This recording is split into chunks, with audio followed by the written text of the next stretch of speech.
Life is made from decisions. Some are easy, some are difficult, and sometimes you are left with no choice at all. 10 years ago, I became ill and decisions about my future were taken away from me. My choices were to give up or fight and find a new dream, which is what I did. The choices I made back then brought me to where I am today. They are the reason I became a mum. I changed my dreams and was lucky enough to fall in love, set up my very successful dog walking business, and begin a journey into motherhood. Despite never being maternal, I had a sudden desire to become a mum. We had no idea with my sleep problems how I would care for a baby. I think everyone was nervous to see how I would take to being a mum too, having never felt very comfortable with children. Unfortunately, our journey had a rough start and we suffered an early miscarriage in October 2015. Within 24 hours from being overjoyed, we were broken and devastated. Only recently have we named our miscarriage Stork. We were very lucky to conceive again straight away and had an easy pregnancy and birth. It turns out I can be pretty maternal, and I have been told often how being a mum is the best thing I've ever done. It's the one thing that can fill your heart and break it all at the same time, and the only job you can never quit.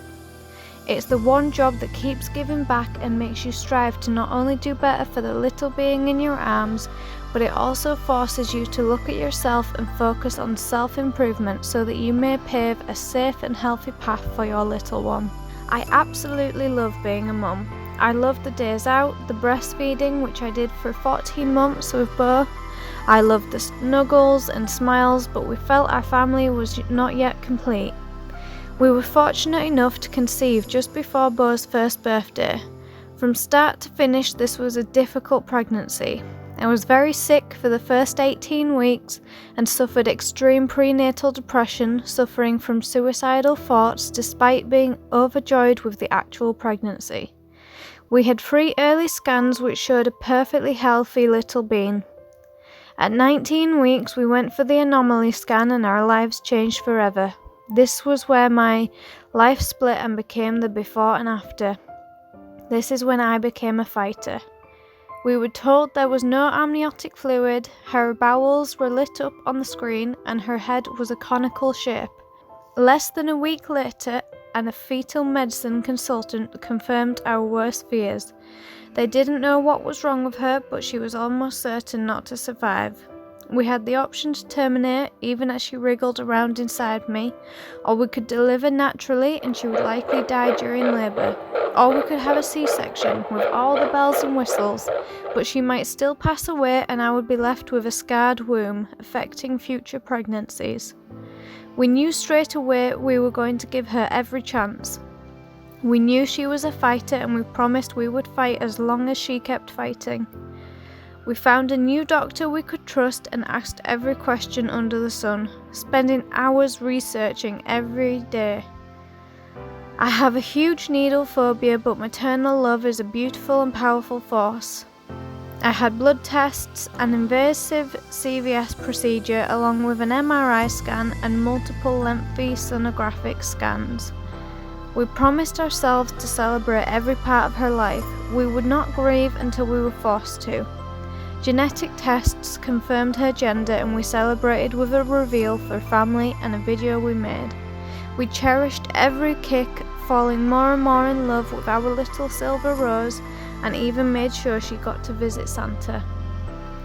I surprised myself with my own inner strength and was more than happy to go through surgery to ensure she was born alive, even if it meant taking risks for myself.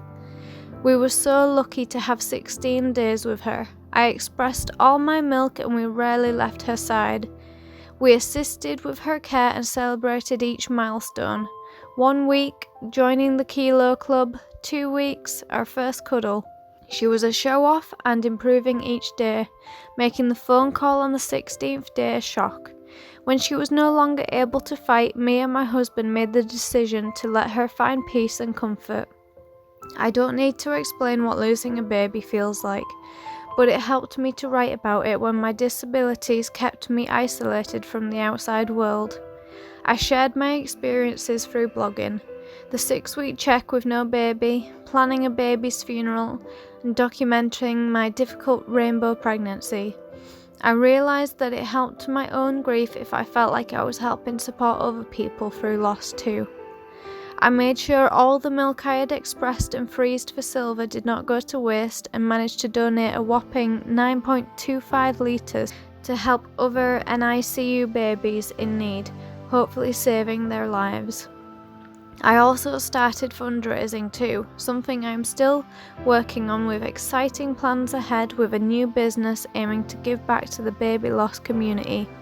I'm lucky enough to say Silver is now a big sister to little Leilani Nevaeh.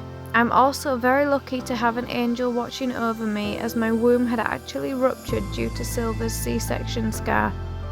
I'll happily risk my life any day to save my babies, but never expected them to save my life too.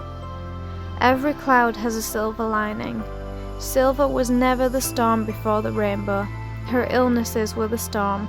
She was the shining beam of light ricocheting off each raindrop, allowing a beautiful rainbow to appear. The rain never went away, we simply learnt to dance in it.